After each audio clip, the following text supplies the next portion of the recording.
Pro Group Management. Workers' comp that works for you. You are watching 7 at 7, powered by the Las Vegas Review-Journal, the largest news team in Nevada. A new museum that's showcasing some sweet stuff is coming to Las Vegas. Good morning and thanks for joining us on 7 at 7. I'm John Archuleta. We begin with top stories. The body believed to be that of a missing Las Vegas pilot is found. Nye County saying the body was recovered from Mount Jefferson, the same area where the wreckage of his plane was found earlier this month. The Nye County Sheriff's Office says the recovery was done by Salt Lake City-based Heavy D Sparks Recovery around 11,300 feet. Nye County Emergency Management and the Nye County Sheriff's Office coordinated the effort. 65-year-old Michael Martin took off from North Las Vegas Airport on January 2nd. He was reported missing on January 5th, and the plane wreckage was found January 18th.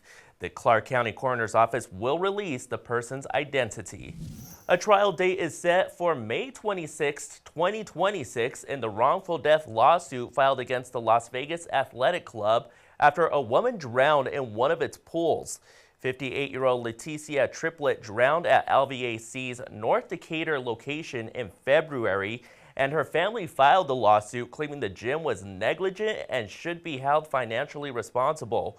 For more on the story, visit lvrj.com.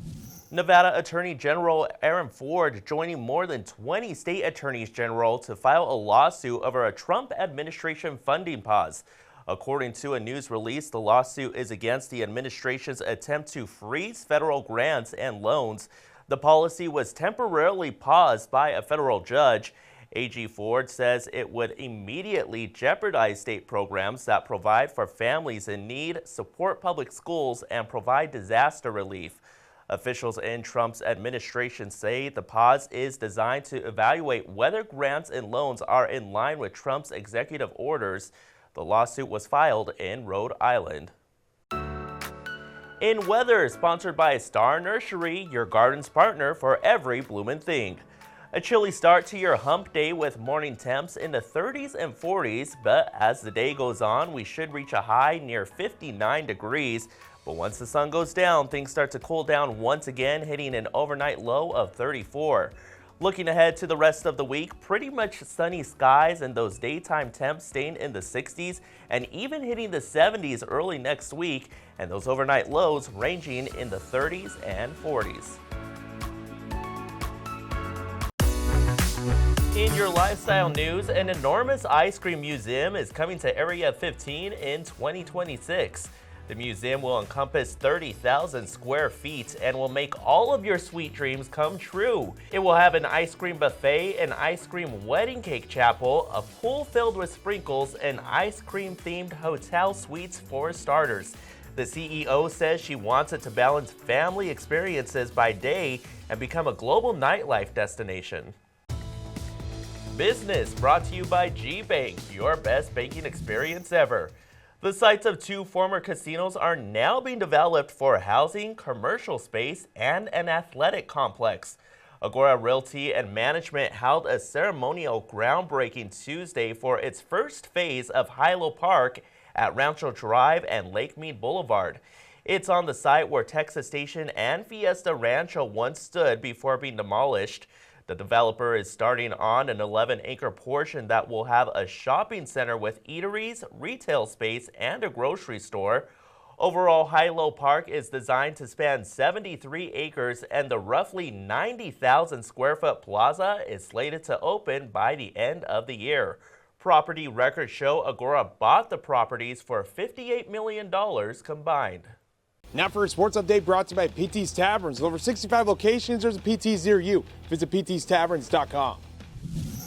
The Golden Knights blowing a 3-1 lead to the Dallas Stars on Tuesday night, dropping the game in overtime. But for head coach Bruce Cassidy, there's still some positives to take away from this. Where we failed tonight is when you're up 3-1, you know, the killer instinct a little bit. But that's a good team over there, too. Dallas on the road, Florida, Dallas. To me, these are two of the better teams in the National Hockey League, and we're right there.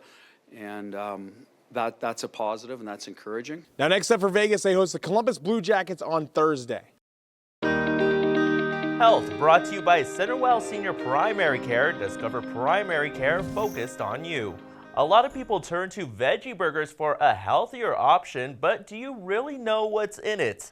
It's true, plant-based meats have proven benefits providing vitamins and antioxidants, aiding with weight management and reducing some cardiovascular risks, but many can contain high sodium levels and lack essential nutrients.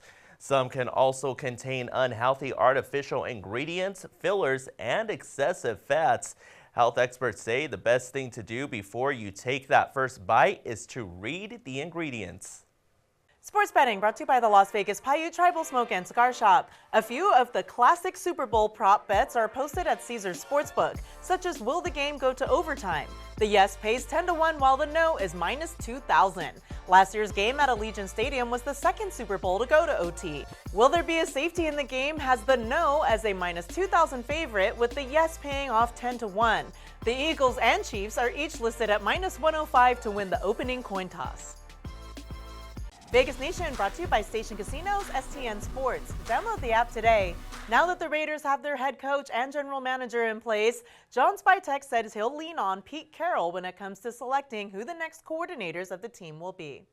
Well, I mean, I'm following Pete's lead with this. You know, he's got guys he talked about in the press conference that he knows that they have a lot of respect for, and they know the program. But one of the things I like about Pete is how open-minded he is, and you know, to be a part of those interviews is something that I'm excited to be. And yeah, we killed the last two offensive coordinators in Tampa, and then now they're down there again trying to find another one, which is, I guess, a good problem to have. Now for entertainment, sponsored by Arizona Charlie's, has live entertainment every weekend at both locations. Go to ArizonaCharlies.com to see who's playing. It's not unusual to call Tom Jones a legend and an icon. He's returning to the Vegas stage in May. LVRJ entertainment columnist John Katsalamides has the details. Tom Jones gets it, that's for sure. He's titling his upcoming tour Defy Explanation, and the man does defy explanation.